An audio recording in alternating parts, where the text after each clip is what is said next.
This is SSPTV News, brought to you by Samsung Productions and the Hazleton Standard Speaker. The topic of certain communities leaving the Hazleton Area School District came up at a board meeting. Hear what officials had to say next. Hi everyone, I'm Ken Kara, and we are one day closer to Friday here at SSPTV News, your place for 24 hours of your hometown news and information. Your headlines come to you from SSPTV and the Hazleton Standard Speaker. And tonight we begin with some very good financial news for several communities in our area. State Representative Tara Toohill announced more than $2.5 million in state funding for our region. The money is from Local Share Account or LSA grants for community improvement. Hazleton will receive funding for 3 projects, $300,000 for the Wyoming Street Enhancement Project, more than $200,000 for Phase 1 of the Alter Street Streetscape Project, and $35,000 for City Hall renovations. Hazel Township will receive $250,000 for the Greater Hazleton Joint Sewer Authority's Area 10 Sewer Separation Project, and close to $24,000 to purchase a new vehicle. Butler Township will receive $400,000 to relocate the Public Works Garage and $60,000 to upgrade the State Fraternal Order of Police Outdoor Grove. Sugarloaf Township will receive $520,000 for completion of the Old Berwick Road project. We have posted the entire list to our Facebook page, facebook.com/SSPTV News. Last week, we told you that Berwick Area School District Superintendent Wayne Brookhart confirmed to SSPTV News that there are preliminary talks underway to consider whether or not Sugarloaf, Black Creek Township, and the Borough of Cunningham should leave the Hazleton Area School District and join the Berwick District. Such a proposal would also involve Berwick purchasing the Valley Elementary Middle School. While it is just at a talking point, the subject came up last night at Hazleton Area's school board meeting.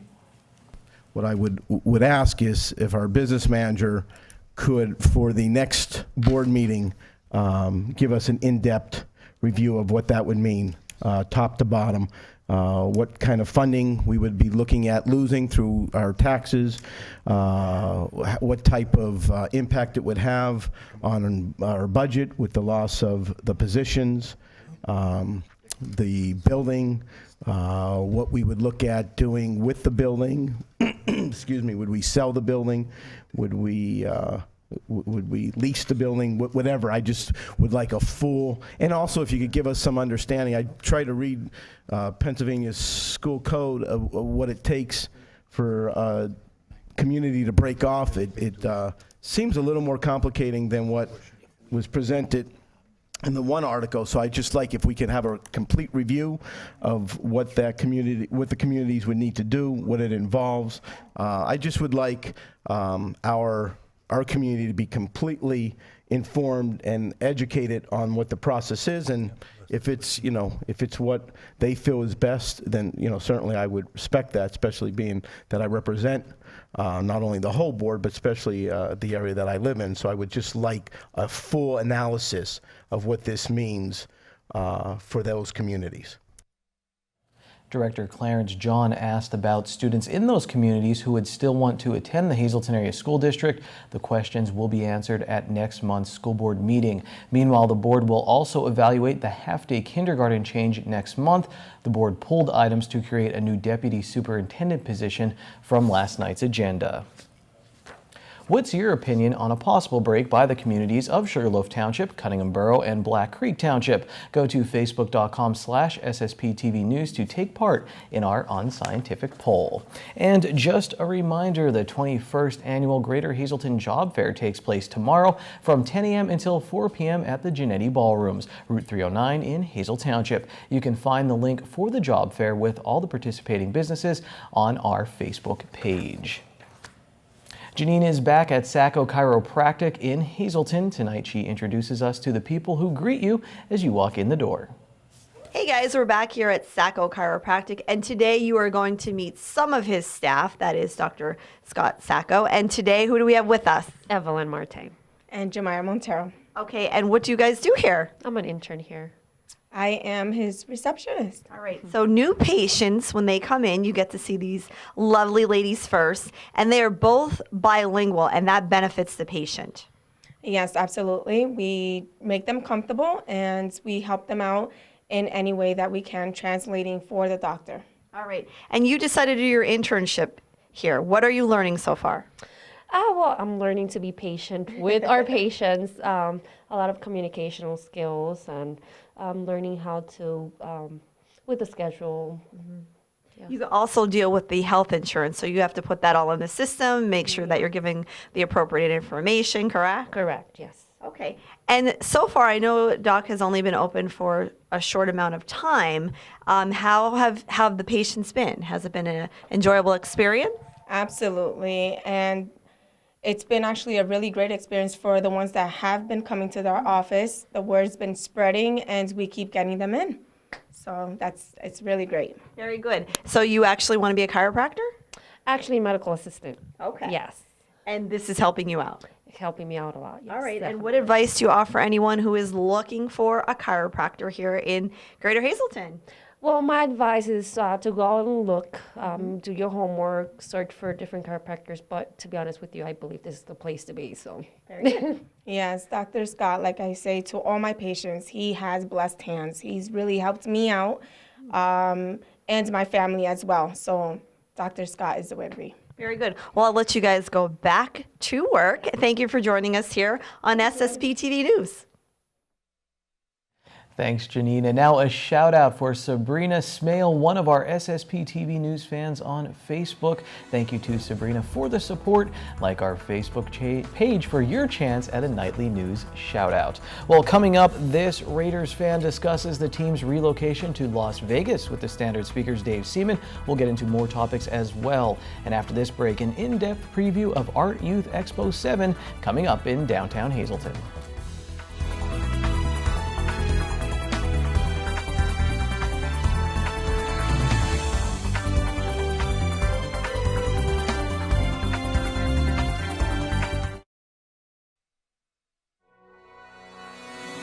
This is SSPTV News, brought to you by Samsung Productions and the Hazleton Standard Speaker. Hey folks, welcome to this week's segment of Wild About Hunting. This week we're staying on that spring preparation. We're focusing on turkey, specifically with the stick and string, a little bow hunting action for turkey. There's some things that you want to keep in mind when you're going to go after a turkey with a bow and arrow as opposed to a shotgun. With a shotgun, we're looking at a headshot. With a bow and arrow, we can do the headshot, okay, or we're looking at a body shot. So let's take a look at where vitals are on a turkey and where we should be shooting with our bow and arrow. Here we have an upright turkey, normal walking position. You can either take the headshot here, okay, or you've got to keep in mind a turkey's vitals are very small, okay? It's just in a very minute area right in this part of the turkey itself. So you're not going to be shooting down here or in the middle of the bird. You're going to be shooting right about here in what we would call the shoulder area of the bird, right where the neck meets the wings area. That's your vitals there. If this bird were walking away from you, you'd be aiming right here, okay, right in the middle of its back, and that would put that right through to those vitals. All right, let's take a look at the bird when he's strutting. This is what we all like to see in spring turkey, but it poses a little bit of a challenge for us when it comes to the bow and arrow. When he's fluffed up like this, he's got 3 to 4 inches of feathers sticking up on his back and about the same hanging down below him. So you've got to remember where those vitals are, right in this area here. You can take the headshot if you want, or if it's broadside like this, you're going to find right where that wing meets the body and shoot that turkey right in this area. That's a lethal shot. If he's walking at you, you want to find where that beard would be hanging down and where his neck meets the feathers. There's a little diamond in the feathers right there. That's the spot you're aiming for on that turkey, walking towards you full strut. If he's walking away from you full strut, right in the middle of the base of that fan is where you're going to aim. That's going to put that right in the area that you need to shoot. As far as your equipment is concerned, you want to make sure you're shooting a good broadhead. That's going to give you the ability to hit your mark exactly every single time. You want it to shoot just like your field tips. So at Wild Bout Hunting, we choose to shoot Wacom Archery product broadheads, either a fixed blade or an expandable. The nice thing about these, they fly exactly like my field tips. I won't shoot another broadhead because of that. The expandable's great because it gives me a little bit more than a 2-inch cut. The fixed blade is 4 blades cut on contact. So next time you want to go after a turkey, try it with the stick and string. Any questions, email us at info@wildbouthunting.com, and we'll see you next week somewhere in the hunting woods. Time now for weather on SSPTV News. Hashtag City Life. It was a sunny day and we have a clear but cold night ahead. Here's our local weather forecast from the National Weather Service. Tonight mostly clear. We'll have a low of 27 degrees and a north wind from 6 to 13 miles per hour. Thursday is mostly sunny and we'll get up to near 49 degrees. Thursday night rain mainly after 9 p.m. Low of 34 degrees. New precipitation amounts between 1/10 and 1/4 inch possible. Friday rain high near 44 degrees. Friday night rain once again low of 37. On Saturday, 70% chance of rain. Might see some showers after 9 a.m. Partly sunny with a high near 50. Saturday night, 30% chance of showers before 9 p.m. Partly cloudy, low of 35 degrees. Sunday is mostly sunny with a high of 50. And then Sunday night, partly cloudy. We'll have a low of 37 degrees. Art Youth Expo 7 is coming up in downtown Hazleton, and the business manager from the Hazleton Art League, Jocelyn Sturenchuk, joins us now. Jocelyn's been going on for 7 years, but this is the first year it will be part of a First Friday. You're very excited about that. So are the artists, I hear. And why is that? I mean, it's cool that it's in conjunction, but it's a pretty big deal.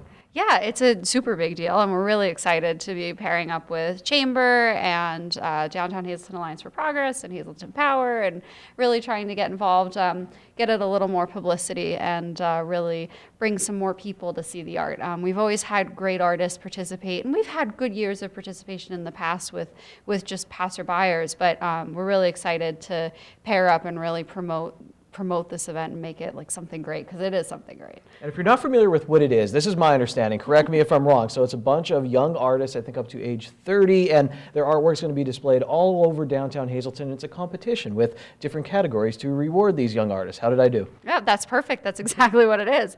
And what's really cool is we don't have the traditional categories like, you know, best landscape, best photography. It's like really creative and I think it's realistically rendered, so which, you know, ones that look more realistic, best use of color, abstract, which is a pretty standard category, but it's really cool, thought-provoking. That one's really interesting. It really gave the artists a chance to not only look at the work that they're submitting, but look at it and really try to figure out, okay, well, it is a photograph and it is of, you know, a mountain or something of that nature. So it could fall into all of these different categories. So which one do I really want to compete in? So the deadline has already been passed for artists. So the art is all in. You said there's a number of entries, but people could come out and enjoy now. And there's a lot of events going on with it too. Opening ceremony Friday night, 6 p.m. There will be a tune-filled tryst. We are going to get more in depth with that next week here on SSPTV News. Kind of an open mic night and more on Friday night. And Saturday is a big day. There's a kids corner. And what I'm really into, Jocelyn, 11 a.m. you said guided painting? Yes, guided painting with Rachel Ferguson. That'll be down at the Art League in one of our studios. This is going to be her third guided painting with the Art League. Well, you're officially working with the Art League now. You've been to Art Youth Expo in the past and been around the Art League. Do you remember any pieces of art from this in the past? We've always had really big pieces of installation art, usually at Jimmy's or down at Lackawanna. And I think one year there was like this big beaded necklace that like went up on Lackawanna, like across the whole thing. And they've had, I think Jane Batofsky did a tree one year where everybody who came by like put their handprints on it, which was kind of cool. So I think we're still working on an installation piece for this year, but I'm not totally sure.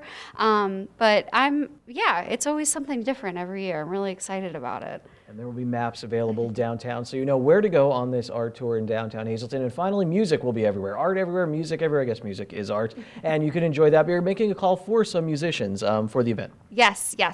So obviously we closed the judging for the visual arts, if you will, but we are still looking for artists of the acoustic nature that would like to come out and play if they have a keyboard, or if you're a solo string player, or even, I know we've had percussionists in the past. If you have any type of acoustic instrument that you're looking to, showcase for a few hours, we'd love to set you up at one of the locations that has some art and give you a chance to just kind of jam for a little while. I can't freestyle rap. I don't.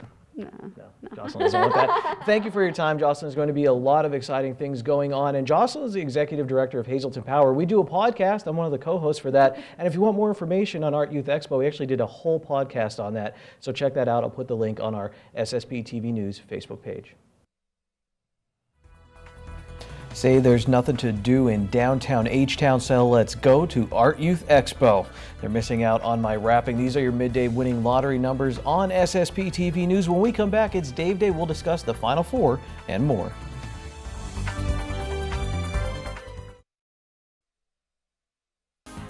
Time now for sports on SSP TV News.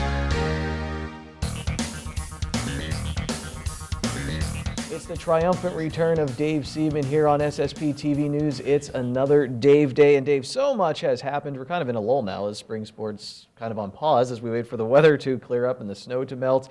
But let's go back and talk about the Monterey area girls basketball team. They lose to Minersville in the semifinals, Dave, state semifinals, AA, and it was a great game. Minersville goes on to win the state championship pretty convincingly, and all of a sudden the Monterey area roster, they're going to be returning a lot of girls. There was an article in the Standard Speaker about next year may be the year for the Bears. It's far away, but they have a lot to look forward to, and they should be proud of what they accomplished this season as well. Well, the way Tom Sheeler started the program a few years back, you wouldn't have thought that the Bears would have been in that position. But a couple of years ago, they started building a foundation. You start from scratch. You get a couple players to buy in. You get a couple more players the following year.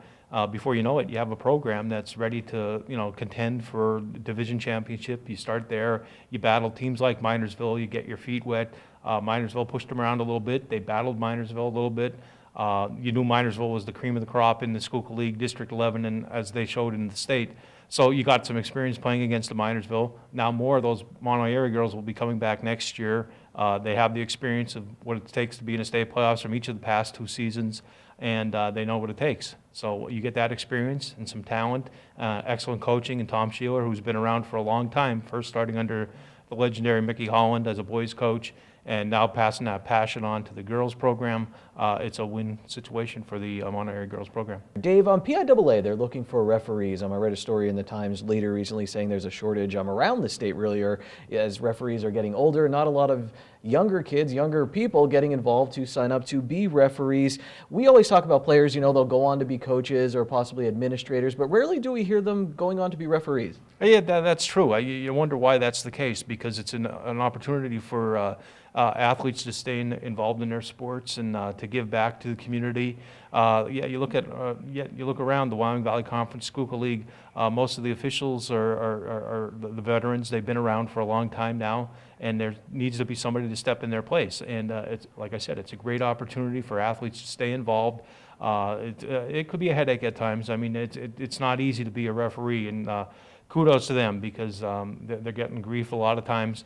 But most of the times they do their job in a fair and equitable way, and to get more referees is going to help the whole sports program in all of northeastern Pennsylvania. And there are certain programs the PIAA does have to reach out to the younger generations to become referees. Dave, I got asked once, I did a story on football referees. I followed them around for a game, did some interviews, and they said, why don't you become an official? And I thought about it. As much as I love football and understand it, I was like, there's so many rules and it's so complicated, and you do get grief. I don't know if it's worth it. Is how we view referees. Should there maybe be more in place to give them a little bit more, I don't want to say space, but maybe not get ridiculed as much, or is that just something that will never be? It's just a part of the game. It's a human nature that people are going to get on the referees. I think we ought to emphasize the fun aspect of it too. And fun, you stay in shape, you're around the game. The Final Four this year, Dave, Gonzaga is there. They finally make it. Is this the year of the Zags? They'll take on South Carolina. Oregon will take on North Carolina for the right to get to the national title game this weekend. You think the Zags could do it? Gonzaga's not going to have a pushover, but Gonzaga can shoot the basketball. They're as deep as they've ever been. They got size in the middle. Karnowski, the big center inside. They're a team that's on a mission to win a national championship. But the way the season's gone, any of those 4 teams could win. There's not a dominant team out there. Dave, when I was a little boy growing up in Hazelton, I started playing Tecmo Bowl, and that's where I saw Bo Jackson maybe for the first time, started watching Pro Stars. He was in that cartoon with Wayne Gretzky and Michael Jordan. I became a Los Angeles Raiders fan, and when they moved to Oakland, I was excited. I guess when you're little, you like change. I knew they were the Oakland Raiders in the past. I was excited about it. I got older, and I kind of longed for the days of Los Angeles. Now they're going to Las Vegas, and I don't know how I feel. I said I understand the nature of business in the NFL. You got to keep up with the Joneses. If people are getting these new stadiums, stadiums. You want to draw crowds. You're competing with HD TV at home. So I kind of get the business end of it, but I'm still not a fan of the move to Las Vegas. To me, they're a California team, either Oakland or Los Angeles. I feel the fans forgotten a little bit. I know they're excited in Las Vegas, but they have to be heartbroken in Oakland. No doubt about it. Oakland fans are the most loyal in sports. Oakland Raider fans, I should say. They follow that team. Their hearts were torn out the first time when they went to Los Angeles. They got the team back and they supported the team. And the Raiders really haven't had much success, save last season. But the team was still followed. You saw that the black hole, and it was fun. It was part of the National Football League. National Football League in Las Vegas, it sounds too showy, too glitzy, but like you said, the business end, and we're learning more and more in this day and age, and not only sports, the business world and everything too. Everything revolves around ka-ching, ka-ching, and that's the bottom line. I learned that, Dave, and I say that realizing, listen, there's no ads, no one reads the Standard Speaker Sports page isn't there. There's no ads, there's no Dave Day here, but at the same time, I feel we're losing some of the heart of it, of these teams in that, like the Oakland Raiders who are part of that community. They'll be in Oakland, I think, for 2 more years, but when you get to Vegas, just win, baby. That's Dave Day for this week. We have Penn State spring football to talk about, Dave, and we'll talk about that next week. Good evening, everyone, and here's tonight's Talk of the Town report. First tonight, the Harwood Fire Company is hosting a breakfast with the Easter Bunny on Sunday, April 2nd from 8 a.m. to noon. The cost is $10 for adults and $5 for children ages 4 to 12. The entire community is invited to attend. For more information, please call 570-956-0540. Our next announcement, St. John Bosco Church, located in Cunningham, will be holding a Lenten retreat April 1st through 5th. The event will feature masses and homilies, confession, spiritual direction, retreat conferences, women's conferences, and more. All are welcome to attend, and for the full schedule, please visit stjohnboscochurch.org. That's tonight's Talk of the Town. SSPTV News would like to send sincere condolences to the family and friends of these recently departed. Joseph S. Gelgoff, formerly of Hazleton. Mass is Saturday at 10 a.m. at the LCBC Church in Mannheim. Friends may call Friday from 6 to 9 p.m. at the Buck Funeral Home. Helen M. Lapchak, formerly of South Middletown. Funeral is Saturday at 9 a.m. from the McHugh Wilczek Funeral Home. Friends may call Friday from 6 to 8 p.m. Walter Andrew Skarnolis of Annapolis, Maryland. Friends may call Friday from 7 to 8 p.m. at the John M. Taylor Funeral Home. Margaret N. Usman of Hazleton. Funeral is Friday at 9:45 a.m. from the Boyle Funeral Home. Friends may call Friday from 9 to 9:45. Eleanor G. Brindock of Hazel Township. Arrangements are under the direction of the Frank J. Bonin Funeral Home and will be held at the convenience of the family. Anna Jankowskis, formerly of Hazleton. Arrangements are under the direction of the Frank J. Bonin Funeral Home and will be held at the convenience of the family. And James R. Pohita of Hoboken, New Jersey. Mass is Saturday at 10 a.m. in the St. Mary's Ukrainian Catholic Church. Friends may call Saturday from 9:30 to 10 a.m. The Damiano Funeral Home is assisting the family with the arrangements. Attention pay-per-view subscribers, if you see your name right now on News 13, you have 13 minutes to call in and win a free movie from Service Electric Cablevision. Our winner tonight is Richard Codd of Tresco. Richard, if you're watching, give us a call, 570-455-7267, extension 104. Get out to the Greater Hazleton Chamber of Commerce's job fair tomorrow and then watch SSPTV News in the evening. We'll be giving away pizza. We'll see you then. Take it easy, everyone. Watch us online anytime at ssptv.com and follow us on Facebook and Twitter.